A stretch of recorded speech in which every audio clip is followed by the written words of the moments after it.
These mean employees got brutally fired on Undercover Boss. CEO of Retro Fitness, Eric Cassavori, took on the role of an undercover boss in an episode of the popular show. Today we're in Fair Lawn, New Jersey, Retro Fitness, where we'll be working at the front desk. The front desk position is really important. My hope today is to see an energetic, enthusiastic individual who cares about all the aspects of front desk. Hi, how are you? Is Jacqueline here? That's me. That's you? Hi, Jacqueline how are Barry. you? Nice to meet you. Nice to meet you too. There's a lot of stuff to know, but it's not hard.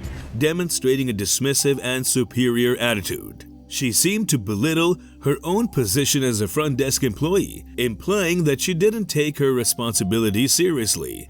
Furthermore, Jacqueline disregarded company instructions and encouraged another employee to do the same. She ignored the menu guidelines for making smoothies, insisting on adding more ingredients than necessary. I noticed that there was like extra in here. Like Dump it out. samples. Dump it out. Dump it out. If they want it, they can take it. There is a cost associated with every ingredient that goes into that shake. When you're dumping that down the sink, you're just dumping money down the sink. There was definitely a better use of that than to watch it go down the sink. Eric made the decision to fire her, as her behavior was completely unacceptable and incompatible with the values of Retro Fitness. By taking decisive action, Eric Cassavori sent a clear message that disrespectful and unprofessional conduct would not be tolerated within the company.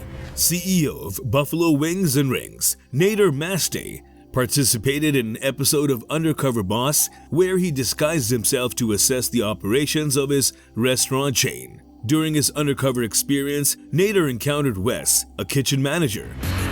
Looking for Wes?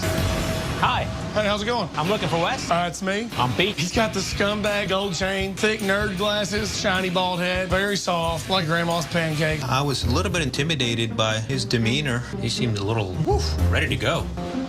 If you're gonna work back here with me, you're gonna have to get the lead out of your ass. You seem kind of slow moving so far, so. His behavior created a hostile work environment and was completely contrary to the values and expectations set by Buffalo Wings and Rings.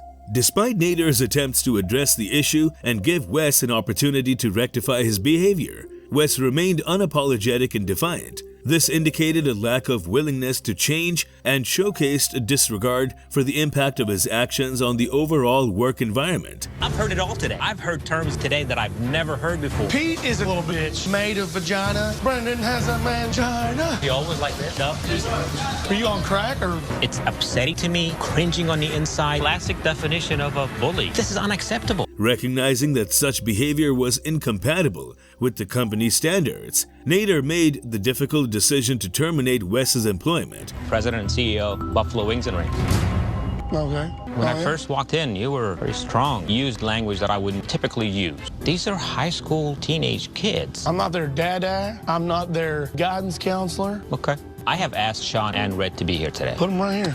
This decision underscored the importance of fostering a respectful and professional workplace culture. By taking action against Wes, Nader sent a clear message that offensive language and disrespectful behavior would not be tolerated within Buffalo Wings and Rings. Chairwoman of Donato's Pizza, Jane, assumed the role of an undercover boss to gain insights into the operations of her company. This is weird. My chance to find out whether or not our mission is alive. Every single restaurant we open up has an opportunity to touch lives. During her undercover assignment, Jane encountered Aaron, an employee who engaged in inappropriate behavior by smoking marijuana while on the job and engaging in reckless conduct. Aaron's actions were a clear violation of company policies and demonstrated a lack of professionalism and responsibility. By smoking marijuana on the job, he compromised the safety of himself and others. I have a really good time doing it. He would encounter some really weird stuff. Like what? A lot of people smoke pot and they will invite me to come in for a little bit. Do not. When you see so much hope and potential in someone, it feels like betrayal. Get back in your car and you drive, and you can't do that. Not only is it just not safe, it's illegal. I want to take off my disguise and fire him right then. The importance of maintaining a safe and professional work environment. It also emphasized the significance of upholding company policies and regulations. By taking decisive action, Jane demonstrated her commitment to ensuring a workplace where employees adhere to the highest standards of conduct.